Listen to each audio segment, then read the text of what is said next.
You are listening to KC Sports Network, the #1 podcast network for today's Kansas City sports fans. With former players from your favorite teams, informed perspectives, and former insiders, this is the place for you. KC Sports Network is proudly presented by Emprise Bank, your partner in possible. What's up, everybody, and welcome to another edition of the KCSN Defensive Breakdown, brought to you by Derrick Johnson's Defend the Dream Foundation. And joining me today, as he does every week here, is the man himself, DJ Derrick Johnson. DJ, how's it going, my man? I'm doing well, man. I'm doing better and better as we come off the loss, man. I'm never good after a loss. I always have that hangover, that headache hangover after a loss. And but you know, we have a lot more wins than losses. We're very fortunate to have the team we have. So we won't go through too many of those.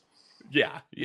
No, you're not going to go through too many of those, especially when the defense is playing like they are right now. You've been a part of a lot of good defenses in Kansas City. You've been through maybe some that didn't start so fast and kind of picked it up towards the end of the year. That's what Spagnuolo's kind of done since he's been in Kansas City. We've seen that a lot, last year especially, a historically bad start, and then by the end of the season, like, they were really, contributing in a big way. You've also been a part of some defenses that started really fast, and obviously you want to do that.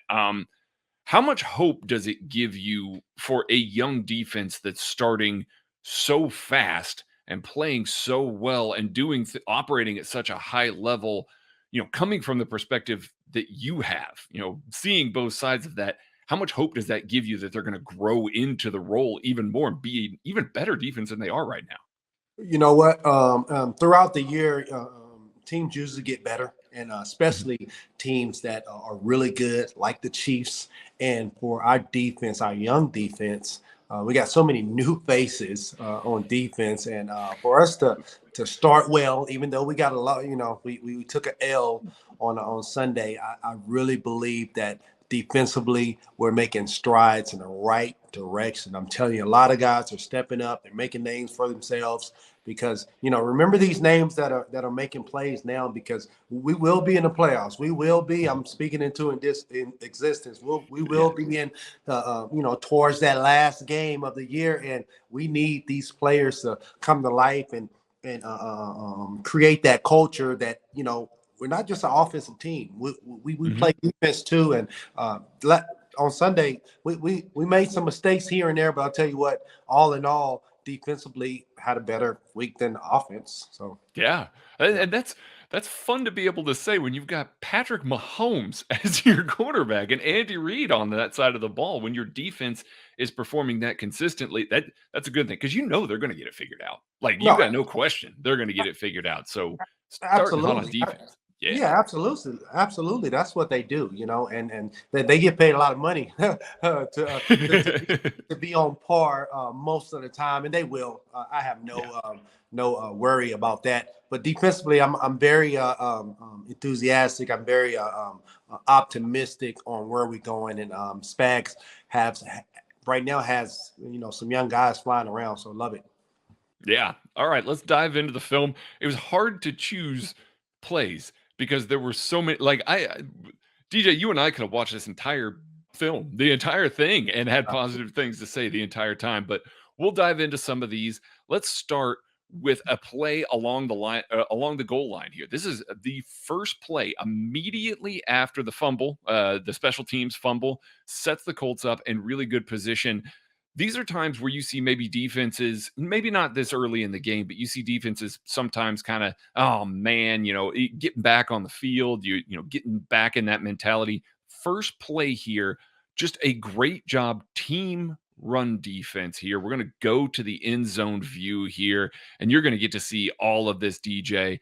Just a great job overall, starting over here with the middle of the field. You got both of these guys taking on a double team and being able to shed that. As a linebacker, you got to love playing behind something like that. Absolutely. I love that. Like, that's what I look at first. If you have any success in the running game, you have to take on double teams, and your two inside guys has to be dogs, and we have some dogs in our two inside guys. And I tell you what, playing behind those guys, as a linebacker, inside linebacker, we're gonna make a lot of plays. But during the game, things happen, right? And it's at the beginning of the game, so it's not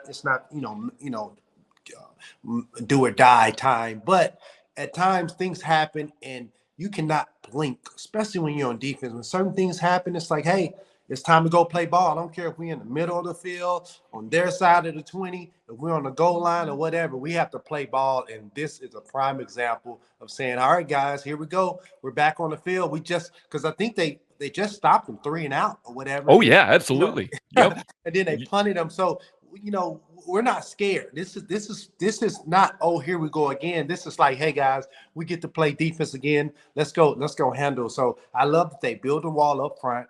And then at the end of the day, when you build a wall up front and you plug gaps from the inside backer standpoint, I tell you what, all these DBs, they come up and make plays, man. I love how our DBs come up and help on the run. Oh, yeah. Yeah, that's a Spags hallmark right there. That's something that he puts a premium on.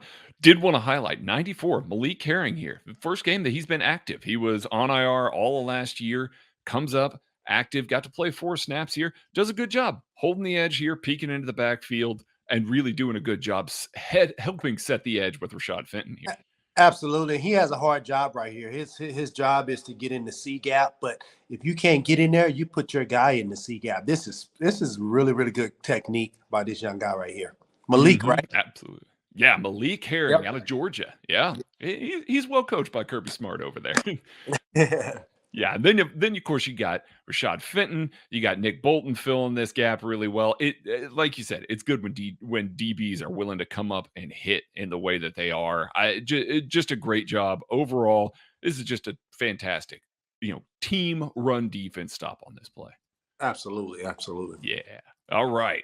Let's move on to this one here. Yet another team run defense stop here, but I really want to focus on the way that, once again, the DBs insert into the run game, and the defensive lineman, particularly Colin Saunders, number 99, does a good job coming from the nose tackle position, controlling 2 gaps, working across it. George Karlaftis, rookie here, helping set the edge. Once again, these defensive ends, DJ, like you just said, helping fill gaps with players here. I mean, this is just a great job overall. Man, what I see right here is a bunch of guys that just want to win. They want to win. They're fighting, they're scratching and clawing, trying to make a play, not waiting for somebody else to make a play. This is what I love about this play right here. And you see this all throughout the game. But I tell you what, from the defensive line, the linebackers, and the DBs, everybody's chipping in to take care of the run. And that's how you stop the run, man. I really, this now I'm like, dang, we really lost this game. I know. Yeah. I'm like, but I tell you, 99, that he starts it off for him to be in top position and be at that A gap right there, and for him to push that center back and make that guy bow out and still make the play in his gap. I think that's a freaking awesome play. If I'm behind the linebacker, I see it, and after that play, I'm hitting him on the butt like, let's go. That's what I'm talking about. And Colin Saunders, I mean, I could have put about 4 clips at Colin Saunders, had a coming out day there. And it was stuff like that all game long, just making plays from the nose tackle position. Is not a play that you expect your nose tackle to be able to reach across 2 gaps like that. Absolutely. And you got to know, playing defensive tackle, playing defensive line, that's a selfless job. It's just a lot of dirtiness in there. And a lot of times you don't get the tackle. But I tell you something, a lot of times you do. So there's plenty of times where I can show you there he took on a block or he helped the linebacker make a play. This time he say, all right, you got me one-on-one with this center. I'm a jack him up and then make the play. As a linebacker, I love to see defensive tackles making a play. If you make the play, I'm like, good job, because now they're going to say, hey, we need to key on Sanders. And hey, that's when my time will come. Yeah, that's the ripple effect. That's exactly what it is. That's the ripple effect. And that's a good center, by the way. That's Ryan Kelly. Ryan Kelly's is a heck of a player. So, really good. Really good. All right. Moving on here, we got another play from Colin Saunders, but this is another stretch play that you're going to see both him and Carlos Dunlap, number 8, the longest defensive end in the world, I think. I mean, look at that man. He is all arms and legs coming through on this particular play and doing an exceptional job with Darius Harris, a guy who's filling in for Willie Gay Jr., reading this, stacking the tight end along the edge, and forcing the play to keep bouncing towards the outside where the DBs can help. Once again, we're talking about it all, for the first 3 plays here. Good team run defense against a really good running back. Yeah, it's I can't help. Sorry to jump to Saunders again. I mean, he's just on everything, right? I mean, he's just they want to fight and claw and get to it. They're not waiting for somebody else to make the play. This is what I really love about our defense right now. I tell you what, Harris, young guy stepping in, 47 right there. For him, I played that position before, so I know what it is to scrape off the defensive end like that and go. And that's a hard position. It's weird. It's like I'm scraping off the defensive end, and now the tight end's up, and it's a funky kind of just plugging in the gap. And I tell you what, this is a ultimate team game at the end of the day, and this is a great example how we need everybody, DBs, we need linebackers, we need defensive line, getting off the blocks, trying to make the tackle, and everybody they're just looking. This is I love this, man. This makes me smile right here. Yeah, absolutely. Colin Saunders, my goodness, controlling with one arm and working through that takes some serious strength. Serious strength along the defensive line there. All right, that play right there set up a big play here on 3rd down, and we got to see it once again, trying to kick to the outside, and this is where Carlos Dunlap really comes into his own, dipping underneath a tackle, good lateral agility, and once again, you got Harris, as you talked about, scraping off the edge here and getting to make a play. Colts couldn't go inside. They couldn't go outside. This is just great run defense. Yeah, absolutely. Well, they're working together right here with Dunlap and Harris. With Dunlap going inside, being able to. Harris knows, hey, this ball's not cutting back. I can get over top right now and go. These are little games that you can play as defensive linemen and linebackers that we love, because at the end of the day, offensive linemen love to say, all right. They want us to be statues. They want to say, all right, here they go right here. Let's block them up like this. Boom, boom, boom. It's like, no, we're not going to be there. Boom, we're coming in. Dunlap, and with the length Dunlap has, he can go 2 gaps inside and still grab the running back on the outside. Yeah. And they're a good running back team. I mean, Pro Bowl guys. So you talk about stopping the run. We stopped the run on Sunday, and I tell you what, man, I love this.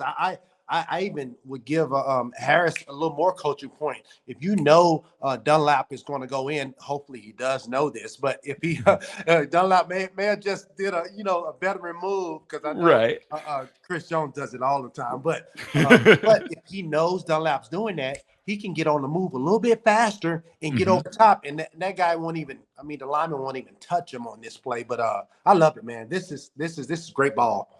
That's what I was actually going to ask you about, that very same thing there, because he does beat the lineman to the spot. He eliminates the angle, by being able to get downfield. But yeah, it is one of those things that could be quicker. You get out there to the flat a little bit quicker. They got the jet motion that's kind of hanging out on the outside. Yeah, you trigger on that a little bit more. Could have made a play in multiple avenues on that particular one. And real quick before we go to the next play, that's my coaching mentality coming out. And when you're in the meeting rooms, even though you get that tackle for loss, I'm telling Harris in the meeting room, hey, you know what? Just remember, this was good, but if in the future, make sure if 8's going to do that, Dunlap's going to come inside, we can get out right now, quick. Especially if you got flow action to your side, the ball's not cutting back right now because that's eliminated.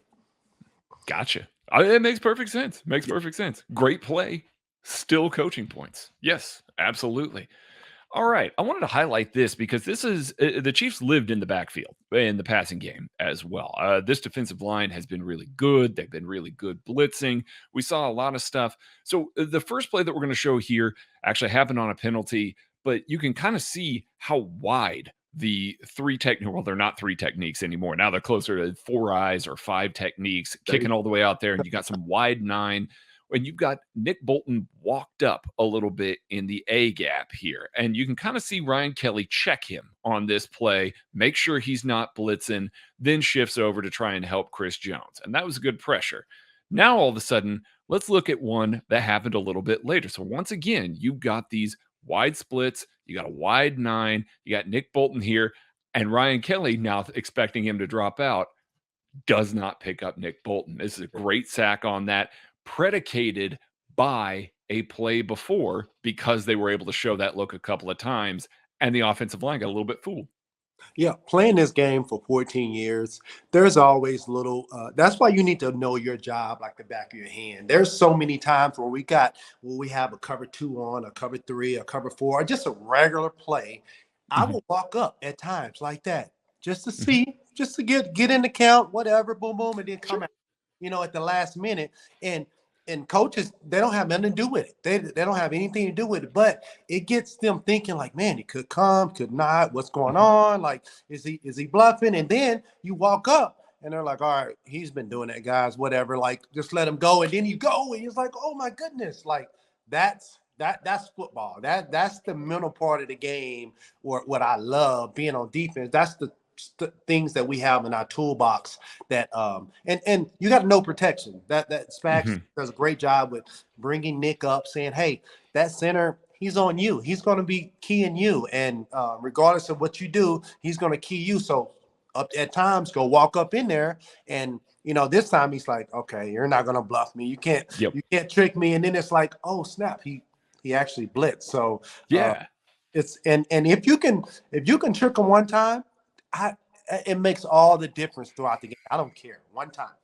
I mean, and you're tricking him by forcing him to kind of stay and try and shift and help initially. There, I think you see on this first one here, Chris Jones gets good penetration. Hits the traditional Chris Jones move here, kind of swimming underneath here, and then not allowing the help to reach him. Yeah. But you see that, and so you get offensive lines worried about guys like Chris Jones, and for good reason. They should be, but then all of a sudden that makes you rotate a little sooner. So great play by Nick here. Great job by doing that, especially if it's like you said, DJ, if he's just doing that naturally. That's something, beyond his years in the game there, kind of testing protections there, checking against it there. So all right. Coming here to our last play, and I mean, this is the one that I don't know about you, DJ, but I got super excited about this one. This is a 4th down stop, and an exceptional 4th down stop at that. Nick Bolton and Darius Harris got the credit on this one, and they should. But I really want to focus on what Derrick Nottie does here, kind of muddying up the read, getting lower than Ryan Kelly, allowing Chris Jones and Carlos Dunlap to be able to slant over the top and kind of close this gap a little bit. This is these 3 help make the path essentially for Dunlap and Nick Bolton to come in here and make this play. It's one of those things. George Karlaftis, highlight him here, staying on his feet and wrenching 2 guys around. Just the pure power of that. These 4 guys up front helped make this happen there. I think people see these sorts of plays, DJ, and they just expect it's like, oh, linebacker's just going to shoot the gap, and that's what makes it. You guys practice this. I mean, practice these short yardage situations to try and collapse on certain gaps. So what are you seeing here? What are you seeing? Again, it always goes down to the front. Like, what are they doing up front? I played middle linebacker forever. And I tell you what, I always look at the defensive line when you have success. You talk about Dunlap, number 8. You talk about Chris, number 95, 90, 91. And you got George at 56. I mean, all of them, they're killing them. Like, they have more fight than their guys. I don't care if they're Pro Bowl guys or whatever. Our guys have more fight than theirs on this particular play. And I tell you what, man, this is perfect. This is like what you show in the meeting room and say, hey, guys, this is us. This is us. It's 4th and 1 or 2 or 1, whatever it was. 4th and 1. 4th and 1. It's like, no, y'all don't have this. And guess what? When you do a good job up front building the wall, linebackers, man, I would love to be Nick right here. I'd love to be right here. This is like, oh, I'm getting up. I'm actually, after I make that play, I'm actually celebrating with, or maybe I won't celebrate with them at that time. I'll be like, oh, I'll pound my chest, but on the sideline, I say, man, thank y'all, man. That was awesome. Like that's Chief ball right there. Yeah, absolutely. And that's what we saw. That's what we saw. Like all day on Sunday, you've got a team like the Colts that hasn't had a lot of success throwing the ball. They've done a pretty good job running the ball. Obviously, like you said, you got lots of Pro Bowl players on that offensive line. You know, you got Quentin Nelson, you got Ryan Kelly, you've got one of the best backs in the league and Jonathan Taylor, and they shut him down all day long with good team run defense. It's been a long time since we've seen that, maybe since the days of Derrick Johnson, since we've seen good team run defense like that. That is very inspiring to see because there's a lot of new pieces there. There's new voice at the Mike linebacker, DJ. I mean, you can speak to that. It's hard to bring all of that together and to start that quick. It means a lot to this defense. It does, and Nick is a big part of that. I mean, I give the young guy credit. It's his second year, right? I mean,